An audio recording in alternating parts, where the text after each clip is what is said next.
Bon, bonjour la communauté. Moi, je viens de me réveiller. Et si je fais une vidéo dans cet état-là, c'est qu'il y a un événement qui me turlupine.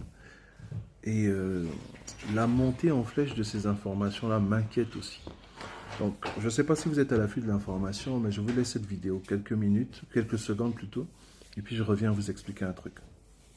Nous avons appris là à l'instant qu'il y a 22 cas contacts avérés en France, 22 cas contacts d'hantavirus. C'est la première information. La deuxième, c'est qu'une des passagères rapatriées hier soir est positive. Donc, si vous avez suivi le truc, hantavirus, je ne sais plus trop. Vous suivez aussi la chaîne d'information qui explique que la montée en flèche des contaminations. Je ne sais pas, si vous avez bon souvenir, le coronavirus a commencé comme ça. Et ça toujours, à la base, c'était la Chine. Et là, non, c'était sur une croisière, un bateau, nanana. Après, c'est parti au Cap-Vert, c'est parti en Afrique du Sud. Et là, on dit en France, il y a 22 cas confirmés, dont un en état critique. C'est une dinguerie. Mais il y a un truc qui m'inquiète. Le plus, c'est que moi, j'ai l'impression que encore, c'est encore un truc commercial. Regardez, on dit qu'il y a 200 et quelques passagers. Je ne sais pas si c'est 198, 200, je n'ai pas bien suivi.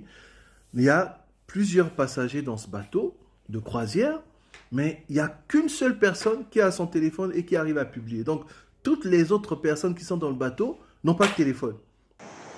À quelques dizaines de mètres des côtes du Cap-Vert et pourtant, interdiction de jeter l'ancre.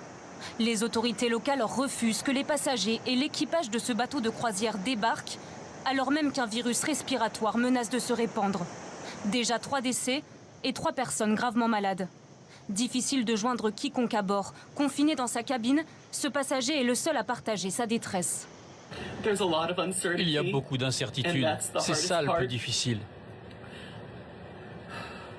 Tout ce que nous voulons maintenant, c'est nous sentir en sécurité, avoir de la visibilité, rentrer chez nous. Toutes les autres personnes qui sont dans le bateau n'ont pas de téléphone.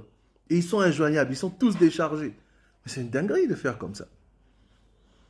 Là, on est en train d'expliquer quoi? Ils sont en train de nous faire savoir qu'il y a 200 passagers. Donc, je suppose 200 téléphones. Et dans les 200 téléphones, il n'y a qu'un seul téléphone. Donc, 199 personnes ne sont pas connectées. Il n'y a qu'une seule personne qui est connectée pour faire la vidéo. Mais vous vous foutez de qui, en fait? Et les gens, ils relaient ce genre d'informations. Et ça va créer la peur dans le cœur des gens. Ils vont utiliser cette peur-là pour pouvoir refaire ce qu'ils ont fait avec le coronavirus.